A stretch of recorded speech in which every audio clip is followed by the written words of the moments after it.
রংপুরের city sickly পার্কে দোকান চুরি শেষে আগুন লাগিয়ে পুড়িয়ে ছাই করে দেয় দুর্বৃত্তরা। মোহাম্মদ ওয়ারেস আলী, বুঝলেন, আমার ছেলে হলো শামীম। কিন্তু ঘটনা হলো এই পার্কে দীর্ঘদিন থেকে সে ব্যবসা করে। সে দীর্ঘদিন থেকেই ব্যবসা করে, কিন্তু ঘটনা হলো মাঝে আজকে প্রায় 5-7 বার দোকানটা চুরি হয়ে গেল। কর্তৃপক্ষ কোনো বিচার সালিশ করে নেই।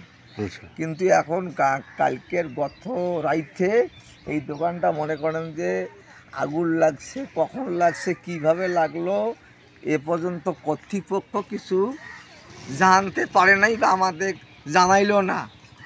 প্রায় 8-10 লক্ষ টাকার মাল ছিল দোকানটা, বাবা এই সবাটা এত কষ্ট করি ব্যবসা বাণিজ্য করি করলো। এখন ঘটনাটা হলো এই দোকানটাতে পুড়ি গেল। এখান থেকে এখানে যে চৌকি দেওয়ার বা নাইট গাইড বা এখানকার কর্মকর্তা আসছে তারা বলে কিছুই। আরও 6-7 বার চুরি হয়েছিল। তারপরে আমি কর্তৃপক্ষকে জানাইছি, বেশ কয়েকবার জানাইছি এই বিষয়ে, তারা কোনো উদ্যোক্তা নেয় নাই। না নেওয়ার কারণেই কালকে আমি কি করলাম, হঠাৎ দোকান বন্ধ করে, তো দোকান যে সময় বন্ধ করি কালকে ওই এক সময় বন্ধ করলাম, বন্ধ করিয়ে দোকান বন্ধ করে বাড়ি চলে গেলাম। আসি দেখি সকালবেলা পার্কের একজন বহিরাগত একজন আমাকে ফোন দিল 9টার দিকে। 9টার দিকে ফোন দিয়ে বলে, শামীম তোমার দোকান থেকে চুরি, তোমার দোকান তো পো ওরা যায় শেষ। যখন পরে দেওয়ার কথা বললো তখন আমি আসলাম, আসলে দেখি হ্যাঁ বাস্তব এখন দোকান পুরোপুরি শেষ আমার। এখন গতকালকে কি মেলায় কি ছিল আপনার, ওই যে পার্কে কি গার্ড ছিল না? হ্যাঁ গার্ড ছিল, গার্ডের ঘর আমার দোকানের পাশেই গার্ডের ঘর। কি গার্ডের নাম কি? গার্ডের নাম হচ্ছে, একটার নাম হচ্ছে আপনার হিন্দু, উনি মানে দুজন গার্ড থাকে। গার্ডের নাম কি, নামগুলো বলেন। গার্ড হচ্ছে, একটার নাম হচ্ছে রাজেন, আরেকজন নাম হচ্ছে ভোলা। রাজন ভোলা। হ্যাঁ।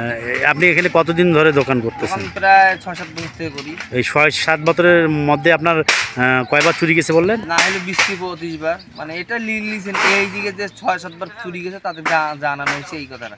আগে তো পূর্বে গেছে।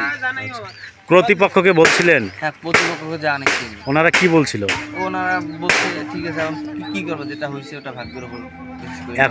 এখন যে আপনার যে মাল চুরি, আপনি কি বলতেছেন যে মাল চুরি করে তারপর আগুন লাগাই দিচ্ছে? হ্যাঁ, কারণ হচ্ছে এখানে যে চেয়ার ছিল, আমার অবশিষ্ট এই জায়গাটা চেয়ার ছিল, চেয়ার যদি থাকতো পুরো যদি সব পুড়ে দিত, চেয়ারের অবশিষ্ট জায়গাটা তো থাকতো। এখানে কি ছিল একটু বলেন তো, কি ছিল? আমার দোকানে আইসক্রিম ফ্রিজ ছিল, আইসক্রিম ভর্তি ছিল, তারপর হচ্ছে কোল্ড ড্রিঙ্ক ছিল, পানি ছিল, টিস্যুর বড় বড় কার্টুন ছিল, পানি ছিল প্রায় 40-50 কেস।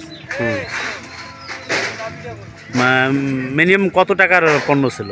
মিনিমাম পণ্য আপনার প্রায় 90 থেকে 1 লক্ষ টাকা পণ্য ছিল, দোকানে মাল ছিল। আর কাঠামো সব ফ্রিজ মিলিয়ে সব হিসাব করলে প্রায় মনগঞ্জে প্রায় 3 লক্ষ টাকা ক্ষতিগ্রস্ত হয়েছে। এখন আপনি কি কর্তৃপক্ষকে জানাইছেন আজকে? হ্যাঁ কর্তৃপক্ষ। কাকে জানাইছেন? ওই যে আমাদের জয়শ্রী ম্যাডাম আছে কর্তৃপক্ষ এখানকার, জয়শ্রী, মানে উনি কি এই যে পার্কটা দেখাশোনা দেখতেছে? ওনার নাম কি জয়শ্রী? হ্যাঁ। উনি কি বললো আপনাকে? উনি বলছে ঠিক আছে আমরা বিষয়টা দেখতেছি।